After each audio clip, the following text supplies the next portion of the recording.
어떤 사람이 살고 있었습니다. 이 사람은 평지에 살지 않고 좀 이렇게 산 속에 살고 있던 사람입니다. 이것을 17장 1절에는 에브라임 산지다 이렇게 말했습니다.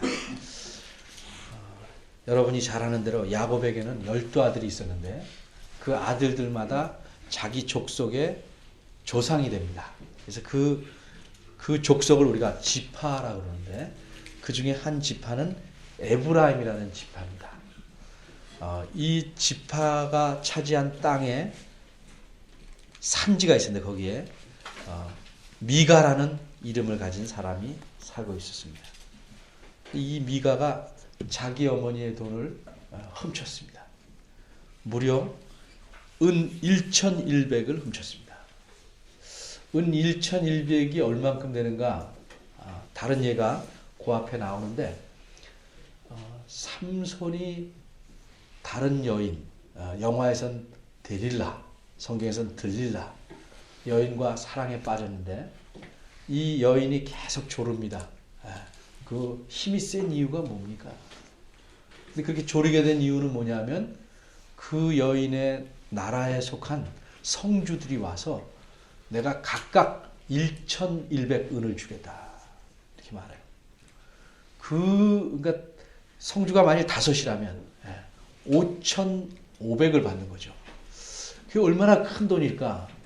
여기 17장 10절에 보면 미가가 다른 사람하고 이렇게 계약을 맺는데 1년의 연봉 은 10을 주겠다고 합니다. 그럼 대접을 굉장히 잘 받는 것이라 매우 만족해 합니다.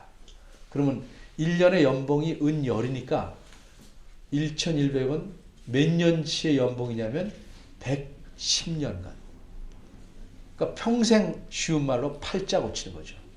그런데 들릴라는 삼손의 머리카락 힘이 어디서 나오냐? 머리카락에서 나온다. 이거를 알아내기 위해서 수천의 은을 받은 거니까 그 돈에 휙 넘어갈 수밖에 없죠. 그렇게 큰 돈을 잃어버리니까 이 미가의 어머니가 뭐라고 저주했냐면 내 돈을 훔쳐간 놈은 저주를 받아. 근데 옛날 사람들은 이런 미신이 많죠. 요새도 그런 게 많잖아요. 우리가 임신부가 닭고기를 먹으면 애가 닭살이 돋는 애가 나온다. 이런 거 들어보셨습니까? 네. 그렇게 아닌 거 다 알지만 좀 먹기 찜찜하죠. 아니면 오징어를 많이 먹으면 애뼈가 흐느르는 이런 미신들이 있다면 그런데도 우리는 조심하려고 미신 때문보다도 뭐가 좀 이상해서 안 먹죠. 그러니까 저주를 했으니까 내가 이 돈을 안 돌려주면 이 저주를 받겠다. 그래가지고 도저히 안 되겠어서 어머니한테 돌려드립니다. 은이 여기 있습니다. 제가 이게 몰래 가져간 겁니다. 이렇게 말합니다. 그러니까 어머니가 내 아들이 여호와께 복받기를 원하노라 그럽니다. 뭐 자기 돈 훔쳐갔는데 무슨 복을 받겠어요. 이렇게 말한 거는 아마 저주를 하는 것을 푸는 방법으로 저주를 했으니까 복받기를 이렇게 아마 둘이 한 번은 저주, 한 번은 해서 이렇게 상쇄시키는 그런 역할을 했다라고 이제 학자들은 생각을 합니다. 어쨌든 미가가 은 1,100을 어머니한테 다시 줬어요. 그때 어머니가 그래 내 아들을 위해서 네가 이렇게 다시 줬으니까 신상을 새기고 또 여기 보세요. 신상을 새기고 또 이렇게 만들어서 부어서 만들어 가지고 이걸로 하나님께 섬기기 위해서 하나님께 바친다. 그랬어요. 네가 알아서 해라. 그랬더니 미가가 다시 어머니한테 돈을 주는 거예요.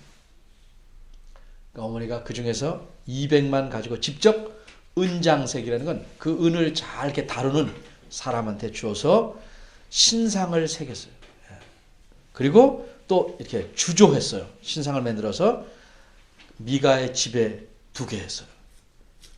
그러니까 그것을 여호와 하나님이다라고 섬기는 겁니다.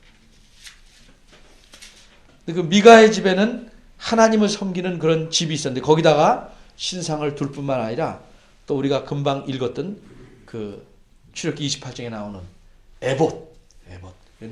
대제사장이 하나님의 성소에 들어갈 때 입고 들어가는 조끼 같은 거예요. 그 앞에는 이렇게 12보석을 달은 이런 가슴판을 붙이는 그 조끼 같은 것인데 그것도 만들고 드라빔이라는 일단 신의 형상과 같은 것을 만들어 또 뒀어요.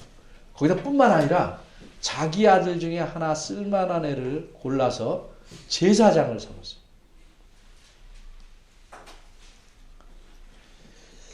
그런데 무슨 일이 마침 공교롭게 일어나냐면 저 아래 에브라임은 이렇게 땅이 이렇게 있으면 중앙에 있는 지역인데 요 아래가 유다가 사는 지역입니다. 유다가.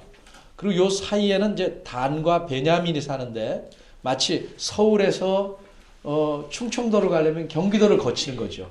그러니까 한 칸 건너서 이 중앙에 유다 지파에 사는 곳이 있고 에브라임 지파가 사는 곳이 있습니다. 요 중간에 이제 다른 지파가 끼어 있는 곳이에요. 그런데 그 유다 지파의 베들레헴, 예수님이 베들레헴 아시죠? 그 베들레헴에서 한 소년은 나이 어린 소년이 아니고 그래도 제사장이 될 만한 사람이니까 그 청년이죠, 사실은. 그런 사람이 거기 살고 있다가 여기 못 살겠다. 내가 좀 살만한 곳을 찾아보겠다. 그래서 옮겨가게 됐어요. 그래서 미가가 있는 그 에브라임 산지까지 왔어요. 그래서 미가를 만나게 됩니다. 미가가 그 청년에게 묻습니다. 너는 어디서 왔냐? 그랬더니 말하기를 우리말 순서는 바뀌었는데 어디서 왔냐의 대답을 우리말은 유다 베들레헴 이렇게 먼저 말했지만 실제는 나는 레위인입니다. 이렇게 먼저 말합니다. 어디서 왔냐를 갖다가 대답은 그걸 우선 하고 나는 레위인입니다. 그리고 그 다음 말하는 게 유다 베들레헴부터 왔습니다. 자기 신분을 먼저 말합니다.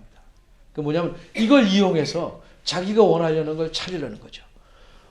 그리고 거할 것을 찾으러 갑니다. 이렇게 말했어요. 미가는 야 이거 정말 잘 만났다. 그래서 그 사람에게 너 나를 위해서 우리 집에 살면서 내 아비와 제사를 지내라. 갑자기 왜 아비냐 하면 이 존경의 말이에요. 존경의 말. 그러니까 우리가 판검사보로는 영감님 이렇게 말하고, 그렇죠? 또 천주교에서 신부어로 father 이렇게 말하죠. 아버지 이런 것처럼 존칭의 말이에요. 우리 집안을 이끌 아버지와 즉 그런 역할을 하는 제사장이 되라. 그리고 내가 해마다 은열과 의복 한 벌. 멋진 옛날 같으면 무슨 모직에서 나온 멋진 옷을 한 벌 주고 먹는 것, 자는 것 다 해결해 주죠. 이만큼 좋은 직장 어디 있어요?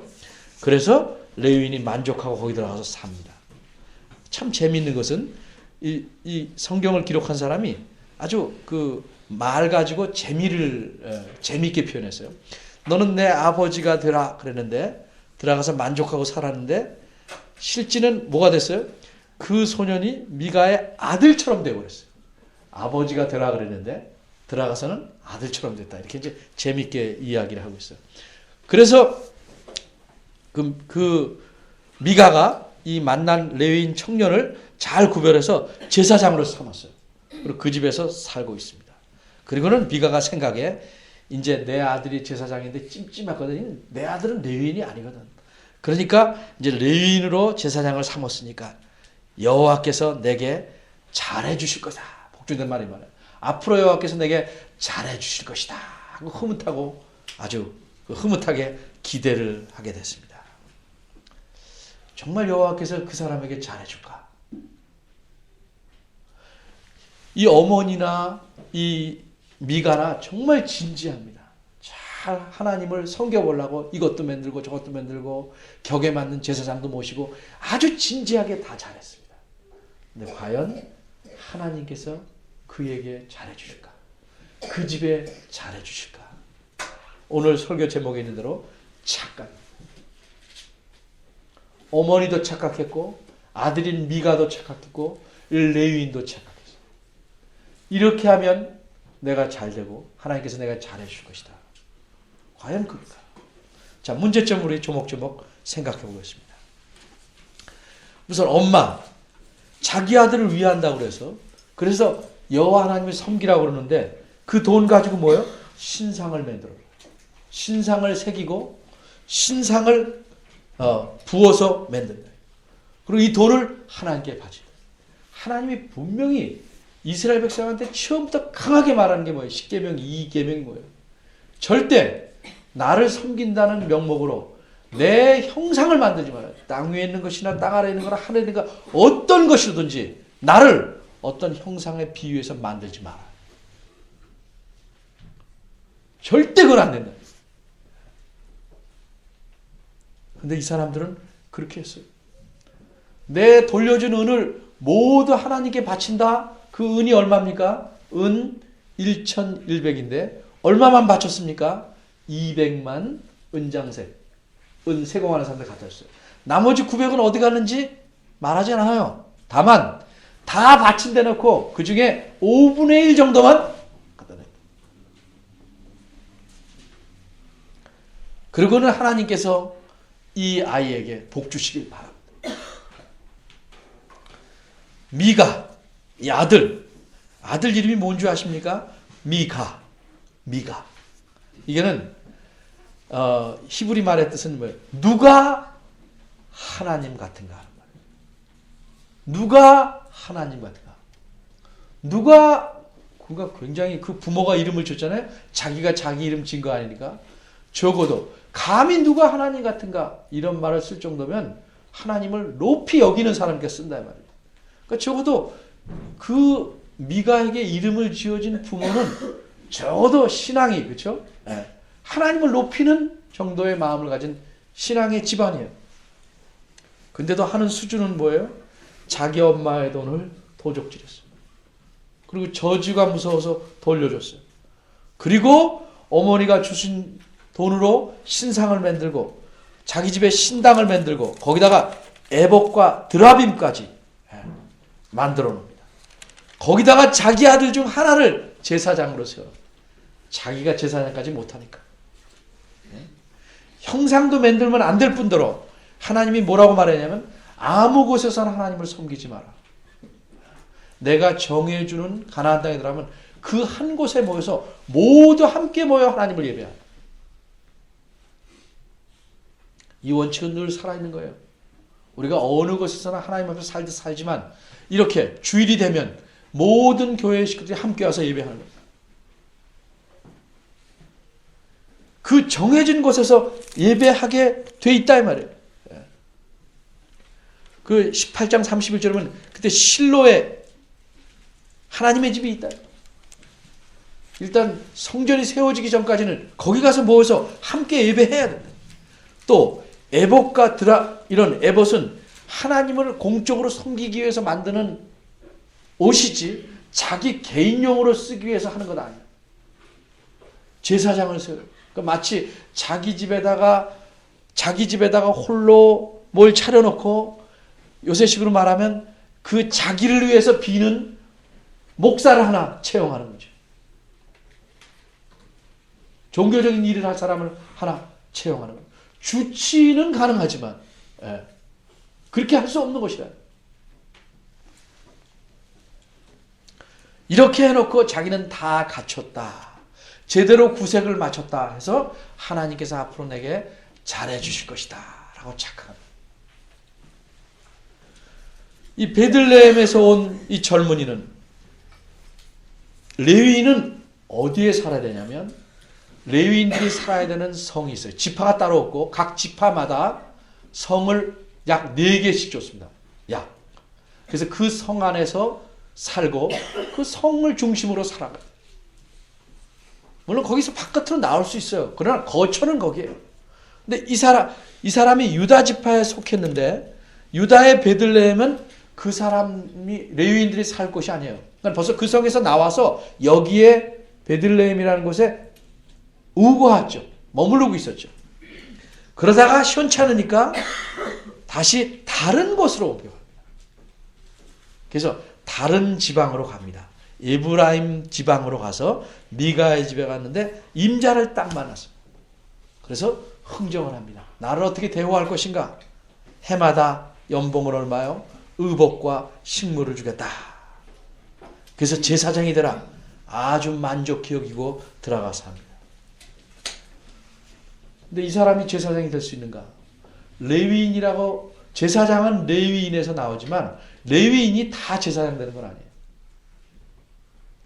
하나님의 성막과 혹은 성전에서 할 일이 굉장히 많기 때문에 모이면, 그리고 이거를 돌아가면서 하기 때문에 평소에는 레위인이나 제사장은 평소에는 자기 고향에 가서 그 지파의 사람들에게 성경 말씀을 가르치는, 하나님 말씀. 그리고 그 교대의 순서에 따라서만 봉사하는 거죠. 여기 와서는 무척 바빠요. 그럼 나머지 일은 놀고 먹는 게 아니고 가서 하나님 말씀을 가르친다는 거예요. 레위인은 성막에서 혹은 성전에서 이렇게 돕는 일을 하지만 제사장을 돕는 일을 해요. 근데 제사장은 레위인 중에서도 아론의 집안에서만 나올 수 있어요. 근데 이 사람은 아론의 집안 사람이 아니에요. 그런데도 자기가 제사장을 덜컥하는 거죠.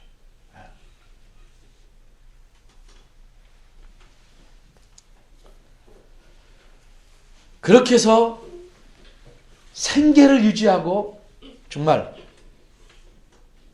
환경적으로 좋은 삶을 살고 있었죠.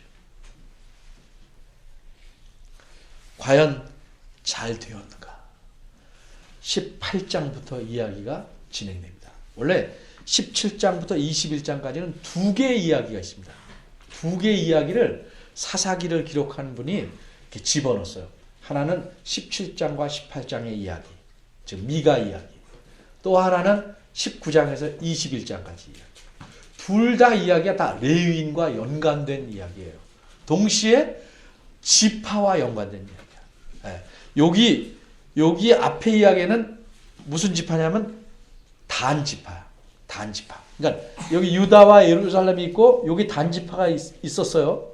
근데 이 단 지파가 여기에 올라가서 자기 땅을 차지해야 되는데 가나안 사람을 내쫓지 못해요. 오히려 쫓겨나요. 그래가지고 어떻게 할까? 그래서 하나님이 정해주신 땅에서 쫓겨나서 가나안 사람 못 쫓아내고 오히려 쫓겨난다 이 말이에요.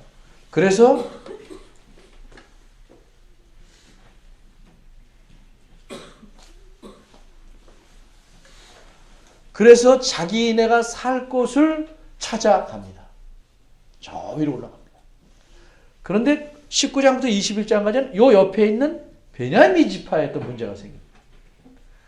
그러니까 이 중앙에 거하는 아주 기가 막힌 일들을 지금 성경이 말하고 있는 거예요. 그러니까 여기 일어난 일들은 이스라엘 백성 저 구석에서 어쩌다 일어난 일이 아니고 이스라엘의 한복판에서 일어난 대부분 이런 삶을 살았다라고 말할 수 있을 만큼 누구나 그럴만하다. 그런 상황이 있었다를 대표적으로 보여주는 사건입니다. 근데 이 단 지파가 저 위로 가면서 먼저 정탐병을 보냅니다. 좋은 것이 어딘지 알아봐라. 근데 이렇게 올라가면 에브라임 산지에 있는 미가의 집에 오게 됩니다. 근데 거기에 제사장이 하나 있어요. 그러니까 우리가 앞으로 이렇게 찾는 일이 잘 되겠냐? 하나님께 물어봐라. 이 레위인 제사장이 잘 될 겁니다. 그래요. 그리고 좋은 곳을 하나 찾았어요. 그래서 다시 이 정탐병이 내려옵니다. 그래서 단지파에 600명의 군사를 데리고 올라가면서 이 자기네들 차지할 땅에 있는 사람들을 평화롭고 잘 살고 있는 사람들을 다 쳐 죽입니다. 싹 전멸하고 그 땅을 차지합니다. 이게 있을 수 있는 일이에요. 자기네들 잘 살라고 여기 가서 몽땅 쳐 죽이고 산다. 그런데 가는 길에 이 사람들이 전 지파가 가는 길에 이 600명이 서로 움직이지만 무슨 짓을 했냐면 미가의 집에 들어가서 보니까 자기도 하나님 섬겨야 되니까 거기 신상도 있죠. 에봇도 있죠. 이런 것들을 다 훔쳐갑니다. 근데 제사장이 그걸 보고 당신들 뭐 하는 겁니까? 이렇게 말합니다. 그랬더니 너 조용히 해. 너 여기서 개인 집의 제사장을 할래? 우리 단지파 전체의 제사장을 할래? 쉽게 말하면 요 조그만 시골 교회 목회자 할래? 아니면 큰 교회 목회자 할래? 이 말이죠. 아주 간단히 비유를 하자면 그래요. 그러니까 알겠습니다. 네가 입만 닫으면 그렇게 될 수 있어. 따라갑니다. 보니까 제사장도 없어지죠. 신당에 있는 모든 것이 다 싸그리 없어졌어요. 그러니까 이거 단지파가 가면서 모두 훔쳐갔구나 알고 미가가 주변 사람 모아서 쫓아갑니다. 그랬더니 뭐라고 그러는 줄 알아요? 18장 25절에 보면 단 자손이 미가에게 말하는 거예요. 미가가 뭐라고 하냐면 나의 지은 신들과 제사장을 데리고 갔으니 내게 있는 게 뭐냐? 너희가 어찌하여 나더러 무슨 일이 하냐? 도무지 이럴 수 있냐? 적반하장도 이럴 수 있냐? 이 말이에요. 그러니까 단 자손이 그에게 25절 말해요. 내 목소리를 우리에게 들리지 말라. 이거 기가 막힌 말이잖아요. 조용히 해. 이게 아니고 내 목소리를 우리에게 들리지 말라. 다시 한번 그딴 얘기 하지 말라 그래요. 그럼 뭐라고 그래요? 노한 자들이 너희를 쳐서 내 생명과 내 가족의 생명을 잃게 할까 하노라. 아주 걱정한 듯 해요. 우리가 화나면 니네 싹 죽여버려. 다시 말 꺼내지 마. 그러니까 어떻게 하겠어요? 미가가 사람들을 데리고 갔지만 26절에 자기보다 강한 것을 보고 돌이켜 집으로 돌아갔다. 죽이겠다는데 이쪽이 힘이 약한데 어떻게 하겠어요? 돌아가고 말했어요.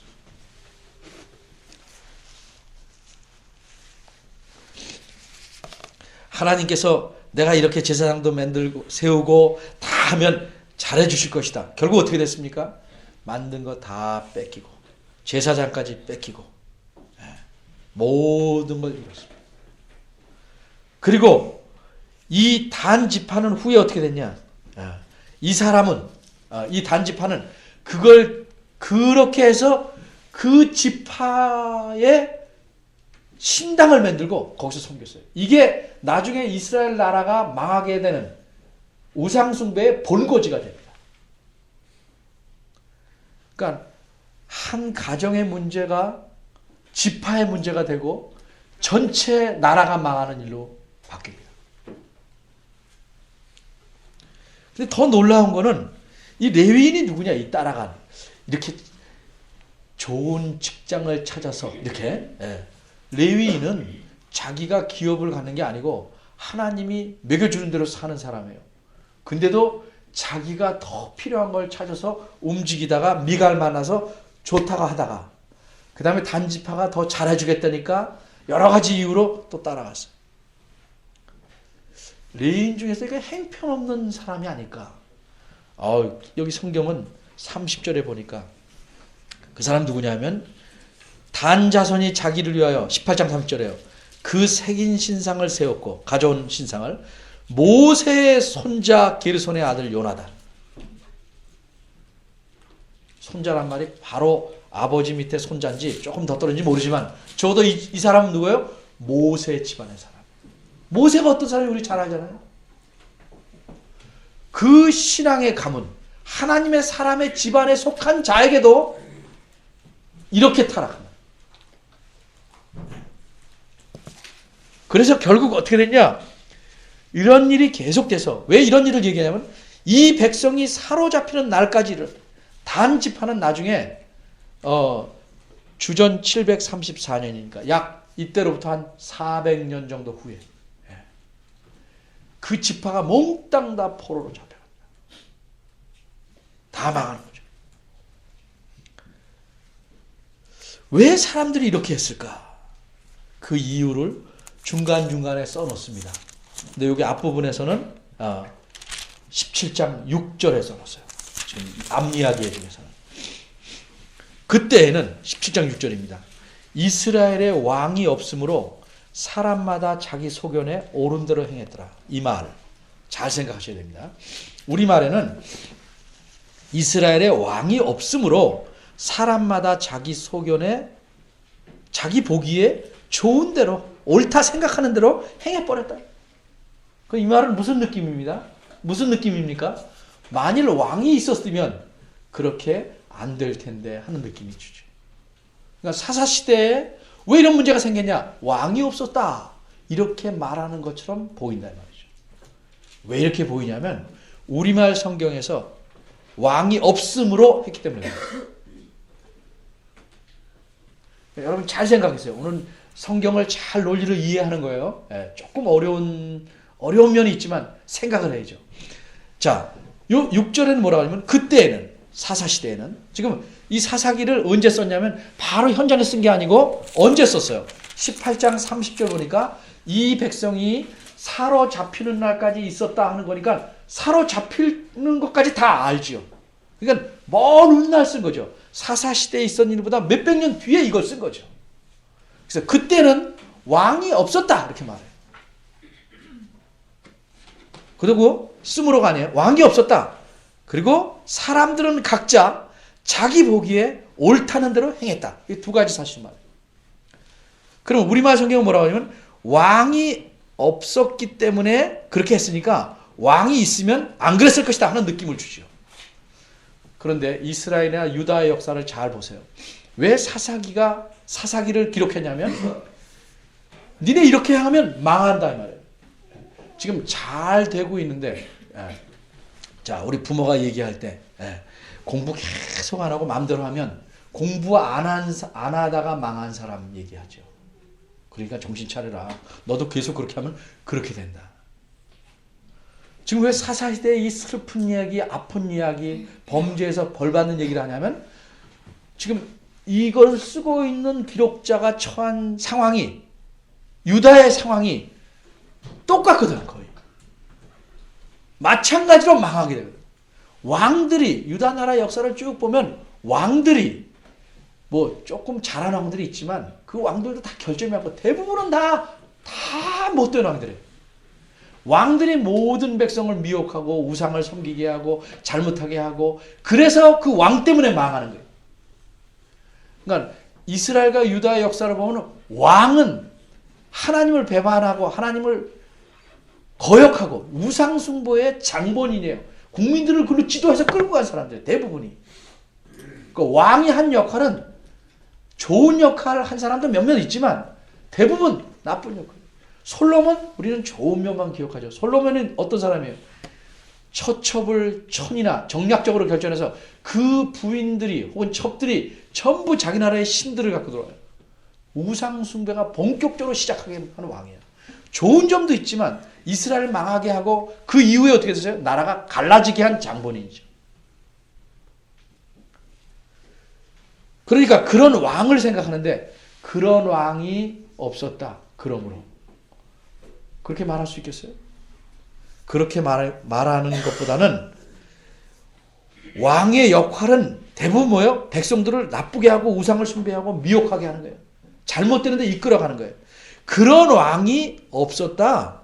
그런데도 불구하고 백성들이 그런 왕 때문에 난 그렇게 됐다 이렇게 말하지 않을 상황인데 백성들이 알아서 스스로 그렇게 자기를 나쁘게 이끄는 왕이 없는데도 스스로 알아서 자기 보기에 옳은 대로 했다. 바꿔 말하면 하나님 보시기에는 잘못되게 행했다.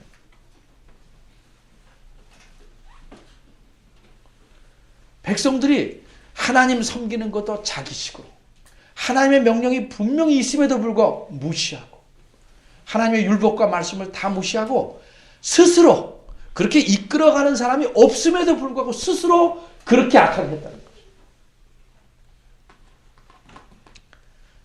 그러니까 이 시대가 얼마나 악한 거를 아주 대표적으로 보여줍니다.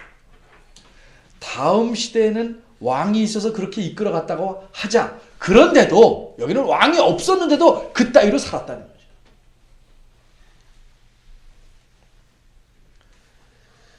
그 왜 그랬을까? 왜 하나님을 섬기는데 이렇게 형상을 만들까? 여기는 17장부터 21장에는 바알을 섬겼다는 말은 하나도 안 나와요. 그런 거는 강조점이 아니에요. 오히려 앞에서부터 16장까지가 바알을 섬긴 이야기를 많이 해요. 하나님을 버리고 다른 신을 섬기면 이것이 그 신을 하나 섬기는 것으로 문제가 끝내는 게 아니고 그 사람들이 하나님을 섬기는 종교적 문제와 그 다음에 19장부터 진행된 사회 윤리적인 모든 문제에 다 영향을 미치는 거예요. 하나님을 버리고 다른 신을 섬기면 이 신을 섬기는 모든 문제가 하나님을 섬기고 삶을 살아가는 모든 문제에 다 영향을 미치는 것입니다. 바알과 아세라를 섬긴다는 건 뭐예요? 제가 단적으로 얘기했죠. 그 섬기는 기본적인 이유가 뭐예요? 자기가 잘 되자는 거죠. 재물과 돈을 얻자는 거죠. 그걸 통해서. 그러니까 하나님에게도 복을 받기 위해서 그런 방법을 쓰는 거죠. 하나님을 조종해 보려는 거죠. 제사장을 세우고 뭐 신상을 만들고 이래서 하나님이 싫어하는 방법인데도 무시하고 이렇게 해서 내가 잘하니까 하나님 나한테 복 주셔요. 아주 좀 여러분에게 이해가 편하게 하기 위해서 말하려면 내가 이렇게 예배 잘하니까 그리고 내가 이렇게 하니까 하나님 나한테 복 주셔요.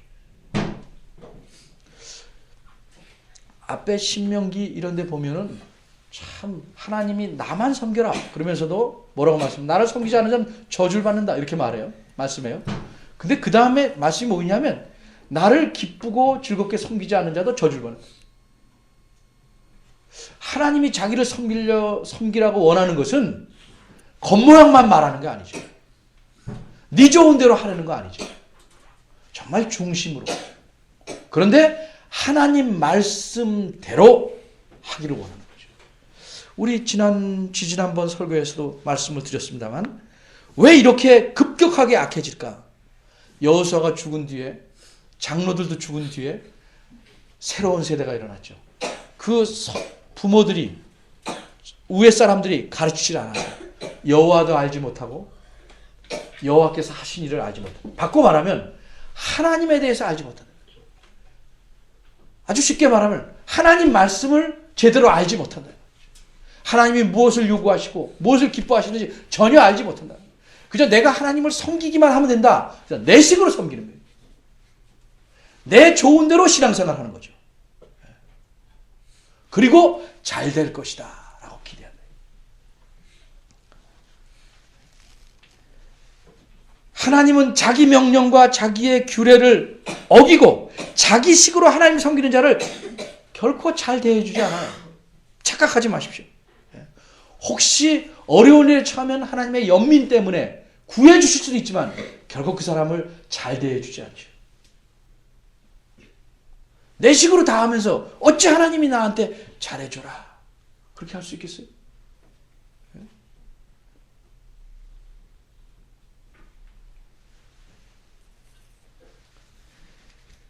하나님을 의지하고 하나님 백성은 하나님이 가르치고 말씀하신 대로 그를 섬기고 살아야 될 텐데 하나님을 이용해서 자기의 뱃속을 채우려고 한다는데 그럼 이 시대만 그러는가요? 우리 하나님의 백성이 모여있는 교회는 어떠냐? 교회는 어떤 식으로 우리가 하나님을 섬기는가요? 이 교회가 어쩌면 세속에 물들어서 이방신을 섬기듯 그렇게 하나님을 섬기지 않아요. 교회에서 열심히 하나님을 섬기는 이유가 뭐예요? 하나님을 기쁘시게 하기 위한 게 아니에요. 신자라는 모름지기 하나님을 기쁘시게 하는 데서 자기의 삶의 보람과 기쁨을 찾는 게 신자예요. 처음 믿는 사람들은 모른다고 해요. 먼저 믿는 사람이 바른 모습을 보여줘야 따라오는 거죠. 처음 믿는 사람이 아무리 봐도 이 사람들 똑같아. 그러면 그 교회는 그렇게 굳어지는 겁니다.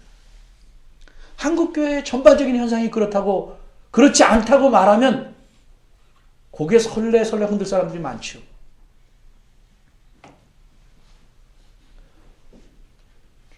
목회자들도 정말 자기가 가진 모든 걸 통해서 하나님을 잘 섬기게 하고 하나님 백성을 잘 가르치게 유익한 곳에 가서 목회하려는 게 아니고 자기한테 대우를 더 잘해주고 여러 가지 면에서 훨씬 재정적으로 유익한 곳으로 자꾸 옮겨가려는 거예요. 이게 물신을 숭배하는 거 아니에요. 직업화하는 거 아니에요. 교회도 정말 이 교회가 좋은 교회냐 나쁜 교회냐 바른 교회냐는 하나님 말씀의 기준에 의해서 따라가지 않고 초신자는 그렇다고 해요. 무엇으로 그걸 평가해요? 내가 생각하는 기준에 맞냐?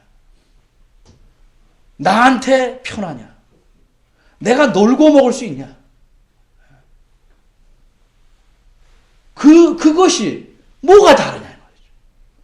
교회가 세속화됐어요. 건물이 세속화되는 게 아니고 사람 자체가 그렇게 자꾸 자기 기준에 따라 하나님도 섬기고 자기 기준에 따라 교회를 만들어가려고 합니다.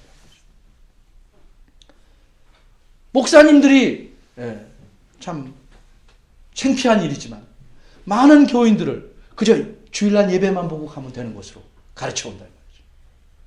그렇게 시작된 사람은 평생 그렇게 삽니다. 여러분 구약을 보세요.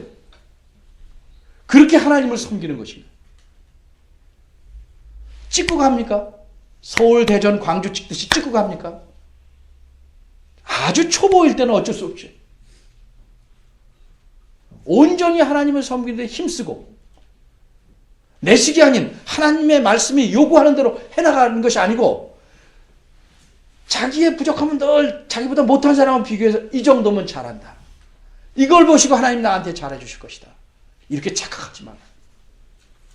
당분간은 그런 여러 가지 오는 편리함 때문에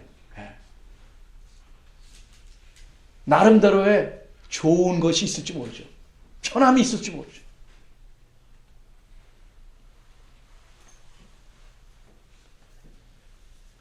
하나님을 섬길 때는 그분의 명령대로 섬기는 것입니다.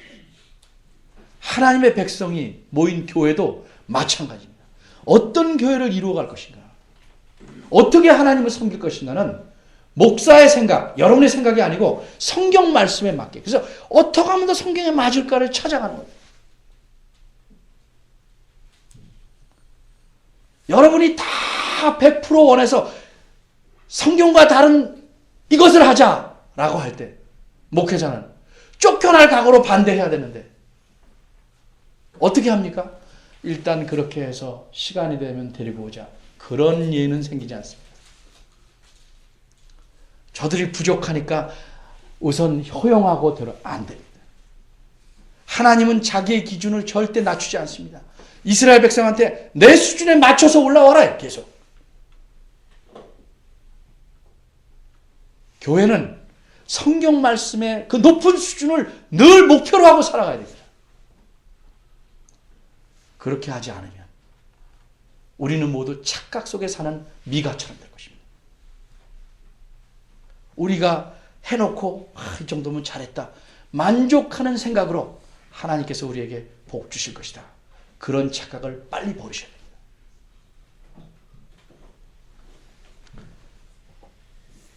구약시대의 말씀, 구약시대의 이 하나님께서 하신 모든 말씀은 그 정신이 그 시대에만 되는 게 아니고 하나님 말씀은 영원하기 때문에 그 말씀의 핵심, 본질은 영원히 유지되는 겁니다. 영원히.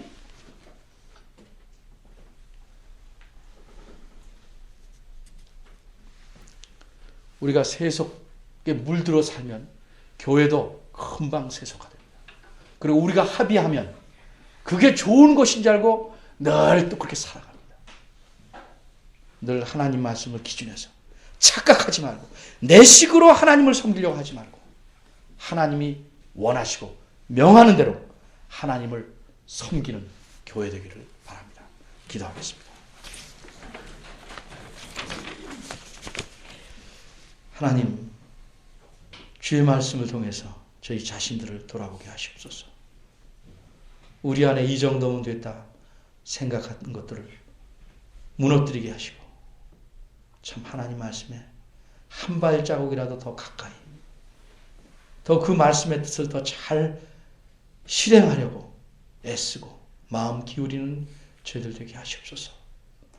그래서 저희가 참으로 하나님이 주시는 은혜를 따라 하나님이 기뻐하시는 교회로 자라나게 하시고 저희들뿐만 아니라 이 땅의 모든 하나님의 백성이 경성하고 각성하여 하나님을 기쁘시게 하는 일에 힘쓰도록 이끌어 주시기를 바랍니다.